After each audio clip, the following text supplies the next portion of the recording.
Na aula passada vimos a poesia da segunda geração modernista. Observamos as direções da poesia de 30. A poesia de 30 encaminhou-se para 3 direções. A poesia de tensão ideológica, a poesia religiosa ou filosófica e a poesia surrealista. A professora Rose nos falou sobre os representantes desta fase.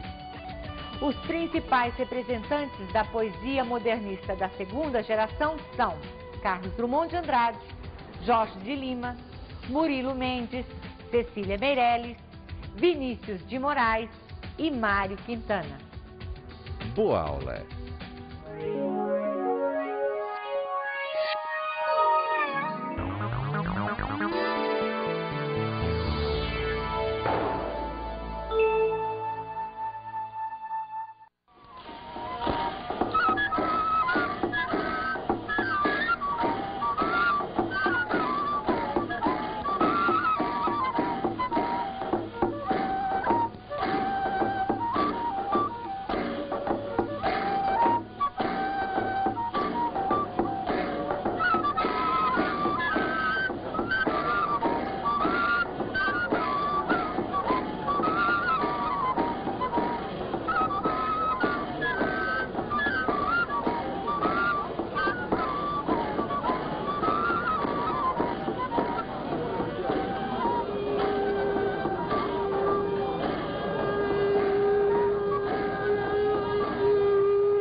Olá!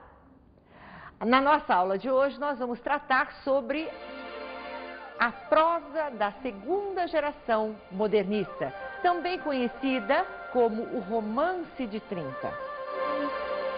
Primeiro é preciso entender que período, o que se vivia historicamente nesse período. Nós vamos observar que esta geração viveu historicamente grandes acontecimentos que marcaram aquele momento, como por exemplo a quebra da Bolsa de Nova York. Nós vamos ver uma crise violenta do café no Brasil, inclusive com histórias de queimas de café em praça pública. Nós vamos observar que este período também é acentuado pela decadência econômica do Nordeste. Esses acontecimentos históricos não passaram despercebidos pela intelectualidade brasileira. Nós vamos observar que agora se reúnem no cenário nacional alguns escritores já preocupados com outras questões para serem abordadas em suas obras. Vamos recordar um pouquinho daquele pessoal da primeira geração modernista que teve a responsabilidade de romper estruturas, de quebrar as normas que já estavam estabelecidas, que já estavam cristalizadas no consciente coletivo.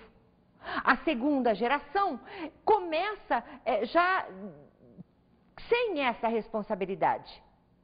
Nós vamos ver agora o surgimento no cenário nacional de escritores preocupados com outras questões, as questões nacionais.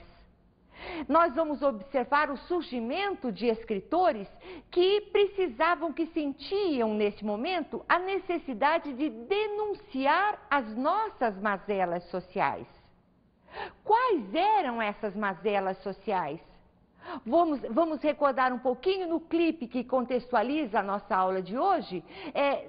Certamente vocês observaram cenas de retirantes do Nordeste, cenas até tristes de fome, cenas de jagunçismo, do coronelismo que imperava naquele momento, e os escritores, então, imbuídos dessa necessidade de denúncia social, se reuniram num congresso em Recife, em 1926, para discutir os rumos da literatura brasileira. Nesse congresso, definiu-se que, a partir de então, era preciso que a intelectualidade comprometida com essas questões denunciasse para o povo brasileiro todas essas mazelas pelas quais passava o Brasil. Algumas, inclusive, perduram até hoje. Quais eram, então, para recordar, os nossos principais problemas sociais? O jagunçismo, o coronelismo, a questão da seca do Nordeste, os retirantes, a fome, a miséria, o cangaço. Todas essas questões deveriam ser colocadas em forma de obras literárias para que o povo brasileiro pudesse tomar consciência a respeito dessas questões. Quem participou, então, deste congresso em 1926, em Recife? Nós vamos observar a presença aí do Jorge Amado, da Raquel de Queiroz, de José Lins do Rego, de José Américo de Almeida, de Graciliano Ramos, entre outros grandes representantes. A partir desse congresso, pode-se observar que a literatura brasileira toma um novo rumo. Nós vamos observar surgir um momento bastante fecundo dentro da literatura brasileira. Quem é que inaugura o regionalismo no Brasil? Nós vamos agora falar a respeito de José Américo de Almeida, que teve o mérito de inaugurar na literatura brasileira, no Romance de 30, o regionalismo no Brasil. José Américo de Almeida inaugura essa questão publicando uma obra de nome A Bagaceira. Além dessa, José Américo também escreve outras obras, como Coiteiros e O Boqueirão. Mas fica para a literatura brasileira o registro principal de A Bagaceira por ser a que introduz essa questão regionalista no país. Vamos primeiro falar um pouquinho a respeito do nome título da obra. A Bagaceira tem, na verdade, dois sentidos, ou pode ser lida colocando-se dois sentidos a essa palavra. A bagaceira tanto quer dizer o espaço onde as usinas depositavam os bagaços da cana-de-açúcar, como também pode nos remeter à questão da miséria humana. José Américo de Almeida travou na sua obra uma batalha como qualquer outro escritor regionalista costuma travar, que é a questão da linguagem. Nós vamos, ou podemos observar, uma discrepância entre a linguagem do narrador e a linguagem das personagens. Vamos observar que a fala do narrador é sempre uma fala culta, não é? Que indica as condições intelectuais de quem narra e o dialeto empregado pelas personagens. Fica para José Américo de Almeida o mérito de ter introduzido o regionalismo no Brasil. Mas nós vamos ver ainda surgir nesse cenário um outro escritor de grande relevância para o Romance de 30, que é o escritor José Lins do Rego. José Lins do Rego nasceu, na verdade, no Engenho. E nós vamos observar em José Lins do Rego que sua obra é dividida em ciclos. Nós vamos ver que existem obras que pertencem ao ciclo da cana-de-açúcar, como o próprio escritor definiu, que são obras voltadas para a questão da cana-de-açúcar no Nordeste. A ascensão e a queda, a ascensão das usinas e a queda dos engenhos. Nós vamos observar obras, além desse ciclo da cana-de-açúcar, obras que estão ligadas ao ciclo do cangaço, do misticismo e da seca. Primeiro vamos lembrar quais obras pertencem ao ciclo da cana-de-açúcar. Por exemplo, Menino de Engenho, a obra Doidinho, a obra Banguê e Fogo Morto. Pertencem ao ciclo do cangaço, do misticismo e da seca, obras como Pedra Bonita, obras como Cangaceiros e, além dessas questões, nós vamos notar que a classificação que se deu, José Lins do Rego, a sua própria obra, algumas delas classificadas como obras independentes, ou seja, obras que não têm compromisso com essas questões sociais.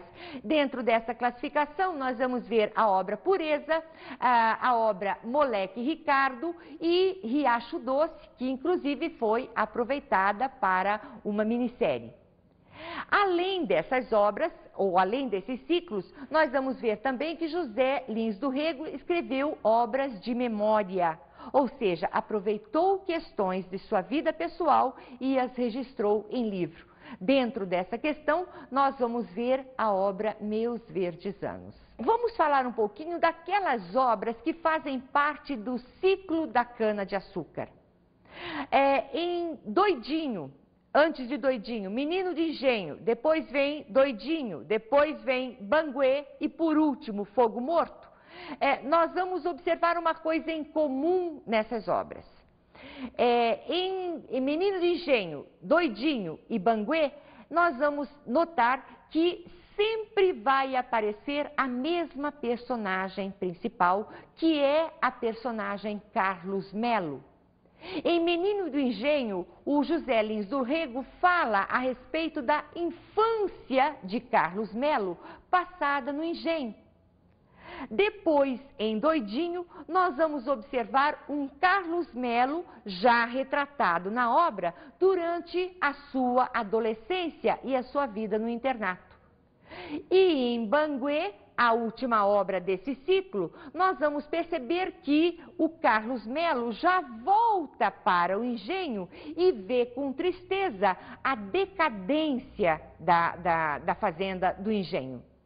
Em Fogo Morto, que é considerada a obra-prima de José Lins do Rego, nós vamos ler a respeito de um drama político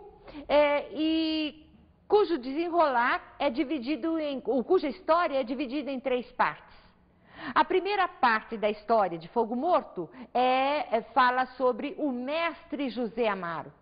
Depois nós vamos para a segunda parte da obra, que fala sobre o engenho do seu Lula, e a terceira parte de Fogo Morto, que leva o título de Capitão Vitorino.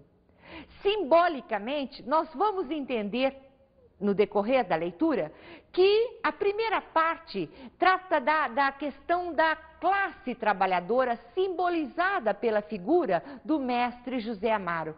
A classe trabalhadora que é explorada pelos seus senhorios, pelos patrões. Depois, no engenho do seu Lula, vamos já observar que é a visão, ou simbolicamente, né, podemos dizer, que é a visão da burguesia, o comportamento da burguesia em relação a essas questões. A opressão, a exploração daqueles que podem sobre os mais fracos. Na terceira parte da obra, em Fogo Morto, nós vamos ver então que aparece uma figura de nome Capitão Vitorino, que simbolicamente é aquele que representa a defesa dos pobres e oprimidos. O Capitão Vitorino, simbolicamente, é aquele que vai contra a exploração e age em defesa dos explorados. Nós vamos observar que José Lins do Rego aproveita em toda a sua obra a sua vida no engenho.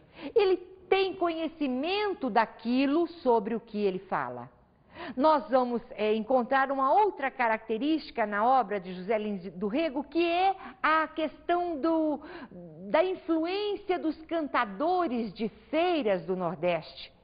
Por isso que a sua obra, o seu texto, deixa transparecer uma musicalidade muito latente, muito forte. E José Lins do Rego é, assim, um dos grandes expoentes da literatura regionalista brasileira. Agora nós vamos ver algumas cenas do filme O Menino do Engenho. O nome dele é Jasmim. Ô, Jasmim. Jasmim.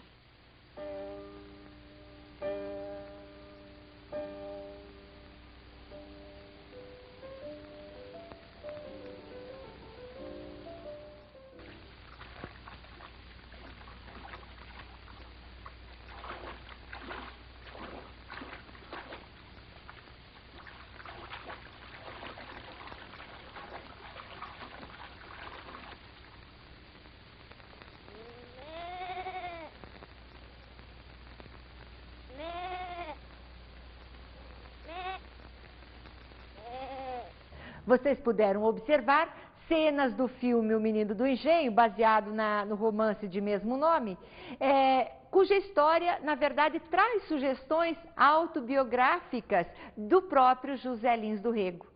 Vocês observaram aí o garoto Carlos Melo vivendo a sua infância na fazenda Santa Rosa, de propriedade do avô José Paulino, ou Zé Paulino, como é falado na obra. Agora nós vamos para um breve intervalo e voltamos daqui a pouco.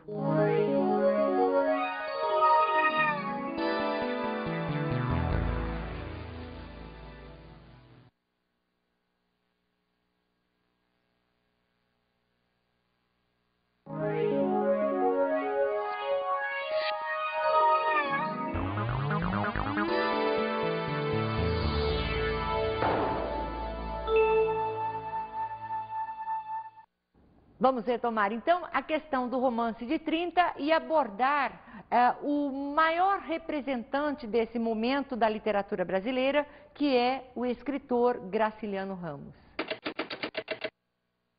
Foi acusado, até onde se sabe, injustamente de ser comunista, foi preso, foi torturado, ficou com a saúde debilitada em função desse período no cárcere, mas que lhe rendeu uma grande obra de nome Memórias do Cárcere.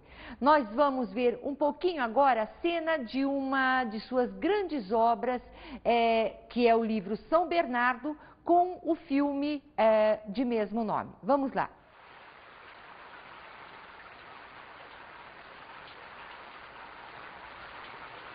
Tenho pensado no negócio. Tenho pensado muito. Até perdi o sono. Ontem amanheci com vontade de aparecer para combinar, mas não pude. Semelhante chuva. Deixemos a chuva. Eu estou em dificuldades sérias. Ia pedir uma prorrogação com juros acumulados. Recurso não tem. E a fábrica de farinha? Os arados? Um inverno desse, esculhamba tudo. O que se pode falar a respeito de Graciliano Ramos, além de ele ser um dos representantes mais importantes desse período da literatura brasileira, é que Graciliano nos apresenta uma linguagem com uma correção absolutamente inconfundível, de um estilo cortante. Graciliano elimina dentro da construção dos seus períodos a questão daquela adjetivação cansativa, muitas vezes observada em outros escritores.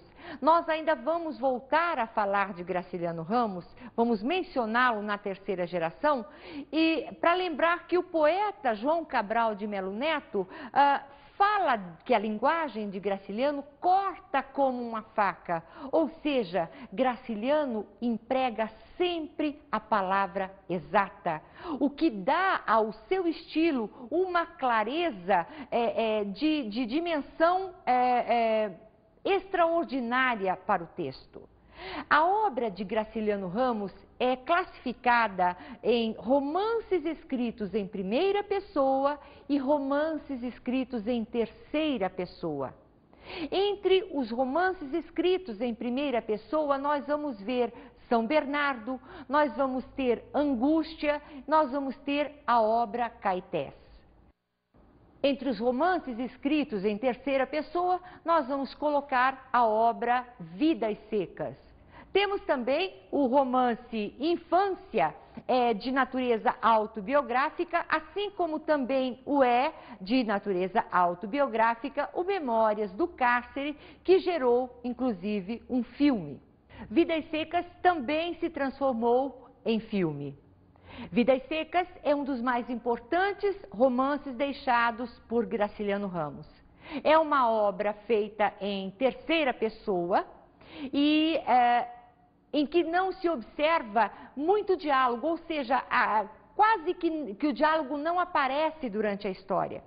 O que fica para o leitor, então, é a ação humana dramaticamente orientada pela inteligência e pela sensibilidade do escritor.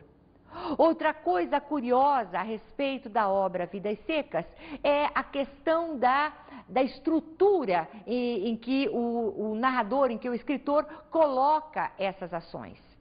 Nós podemos ler Vidas Secas pulando alguns capítulos, eliminando alguns capítulos, inclusive, sem prejuízo à história. Por quê? Porque esses capítulos mantêm entre si uma relação de independência quanto à continuidade. Outra questão que se observa em relação a Vidas Secas é o que os críticos costumam chamar de zoomorfização das personagens. Nós vamos observar em Vidas Secas que transitam na história personagens, a personagem principal, que é o Fabiano, a sua mulher, Sinhá Vitória. Nós vamos ter lá o menino mais novo, o menino mais velho, a cachorra baleia e o soldado amarelo. Essas personagens não dialogam entre si, o que faz com que também remeta o leitor à secura da vida sofrida que levam. Em Vidas Secas, nós vamos observar a história de uma família de retirantes que nos apresentam, nos mostra todo o sofrimento, todas as agruras do povo sofrido do Nordeste. E esta secura de sentimentos, esta falta de demonstração de sentimentos não observadas entre as personagens de modo visível, também remete o leitor à secura do solo nordestino, à secura ou às dificuldades da vida nordestina, da fome, da miséria e do sofrimento humano. Graciliano Ramos nos mostra, através de sua obra, nos apresenta um nordestino, mas não aquele nordestino abnegado com o sofrimento.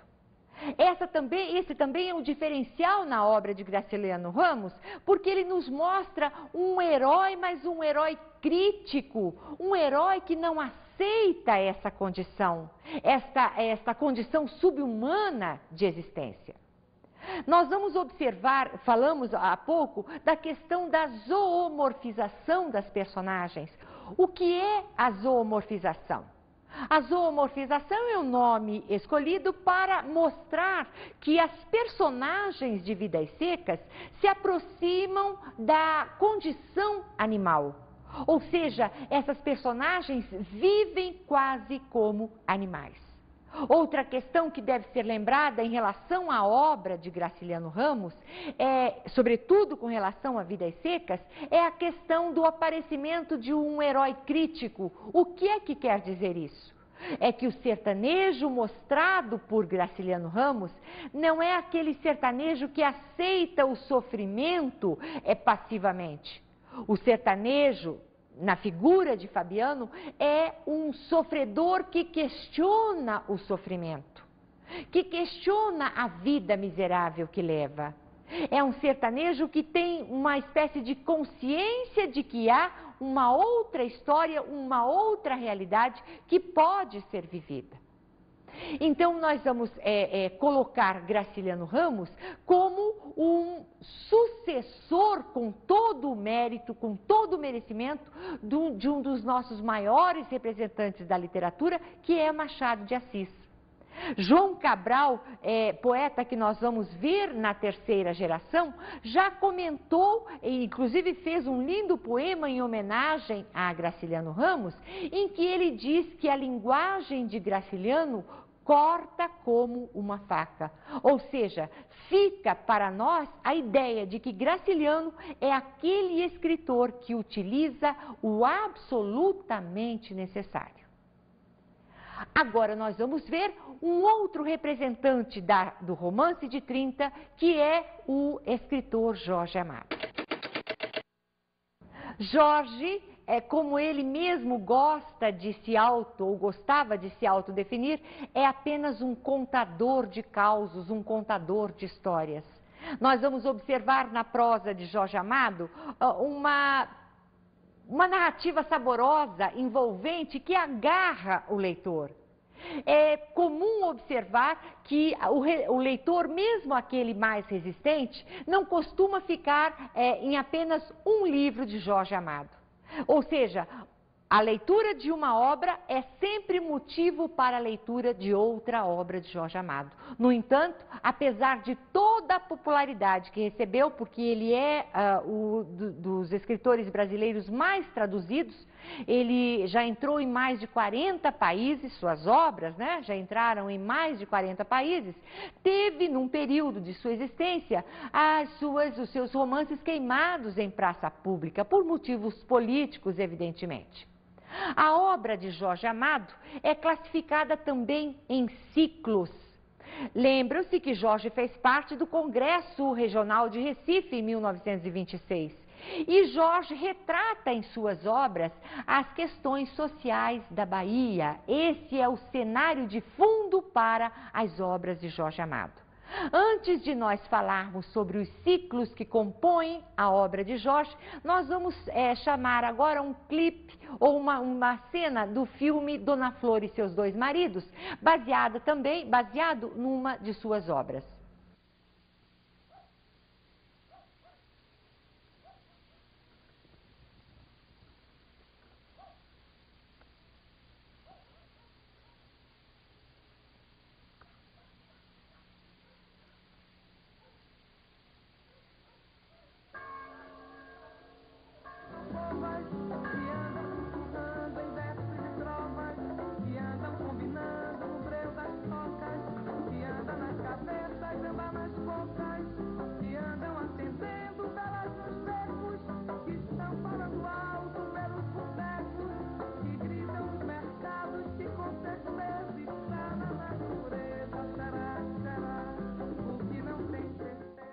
Dona Flor e seus dois maridos faz parte dos romances proletários escritos por Jorge Amado. Mas nós falamos há pouco sobre a classificação da obra do escritor. Nós vamos ver que Jorge tem um arsenal de obras que podem ser classificadas ou que fazem parte do que se chama o ciclo do cacau. São obras que tratam, obviamente, da questão cacaueira da Bahia. Dentro do ciclo do cacau, nós vamos observar uma obra chamada Cacau. Temos Terra do Sem Fim, que é uma das suas importantes obras nessa questão. Ainda do ciclo do cacau, nós vamos ter lá São Jorge dos Ilhéus, entre tantas outras pertencentes a esse ciclo. Depois nós temos alguns romances, só para citar alguns romances que são considerados como romances proletários escritos pelo Jorge Amado. Entre eles nós vamos encontrar Suor, nós vamos encontrar O País do Carnaval, nós vamos encontrar a obra Capitães da Areia, uma grande obra sobre a qual nós ainda vamos falar hoje. Depois dos romances proletários, nós vamos encontrar também as crônicas de costume. Essas crônicas saborosíssimas em que Jorge Amado, mais uma vez, aproveita o cenário baiano para colocar as suas personagens. Aliás, Jorge é um grande criador de personagens, baseado em questões sociais, em críticas aos costumes sociais.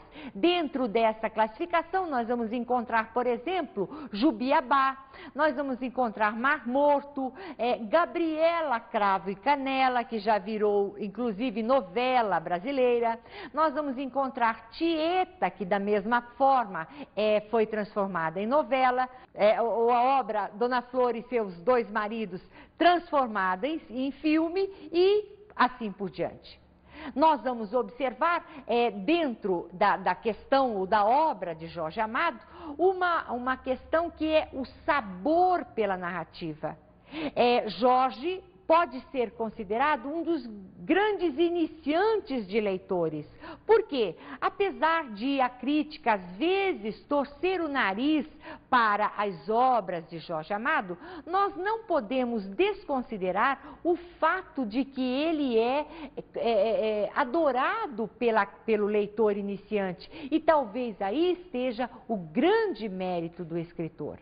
A obra-prima de Jorge Amado é A Morte e a Morte de Quincas Berro d'Água, também transformada em minissérie. Nós vamos observar neste conto as várias mortes da personagem Quincas Berro d'Água. Primeiro, por que chama-se Quincas Berro d'Água? A personagem conta-se na história que, habituada a tomar aguardente, um dia, por engano, tomou um copo d'água e deu um berro imenso que lhe valeu o apelido. Então, A Morte e a Morte de Quincas Berro d'Água é uma obra que merece ser lida por qualquer estudante de literatura brasileira. Fazem parte deste período regionalista também os escritores Raquel de Queiroz e Érico Veríssimo. Raquel de Queiroz fez parte também da geração de 30, fez parte do Congresso Regional de Recife, iniciou prematuramente na literatura brasileira, quando publicou aos 20 anos a obra O 15, que levou esse nome em referência à grande seca que houve em 1915. Sobre Raquel de Queiroz, nós podemos observar que o nordestino que ela apresenta difere-se um pouquinho daquele nordestino apresentado por Graciliano Ramos. Por quê? Porque é um nordestino que demonstra aceitar passivamente a questão do sofrimento, da seca, não é? da fome e da miséria. Já nós vamos ver também que Raquel de Queiroz, além de O 15, tem outras inúmeras obras, só para complementar, Caminhos de Pedra, que foi transformada também, foi aproveitada pela televisão brasileira. Dentro desse arsenal de expoentes da literatura brasileira, nós vamos finalizar a aula de hoje para falar um pouquinho a respeito do grande escritor Érico Veríssimo. Nós podemos dizer que Érico e Jorge fazem as duas pontas da literatura brasileira. Jorge usa como pano de fundo o Nordeste, o Norte e Nordeste brasileiro. Já nós temos em Érico Veríssimo, podemos observar em sua obra as questões do regionalismo do extremo sul do Brasil. Nós vamos encontrar dentro das obras de Érico Veríssimo, Clarissa, que foi uma obra bastante popular, e Música ao Longe. Além dessas obras, nós vamos observar também que o escritor Érico Veríssimo traz uma outra obra de grande popularidade, que é Olhai os Lírios do Campo. Mas a obra-prima do escritor gaúcho é O Tempo e o Vento, em que ele traça um painel da formação do estado do Rio Grande do Sul. Agora nós vamos para as dicas de estudo da aula de hoje.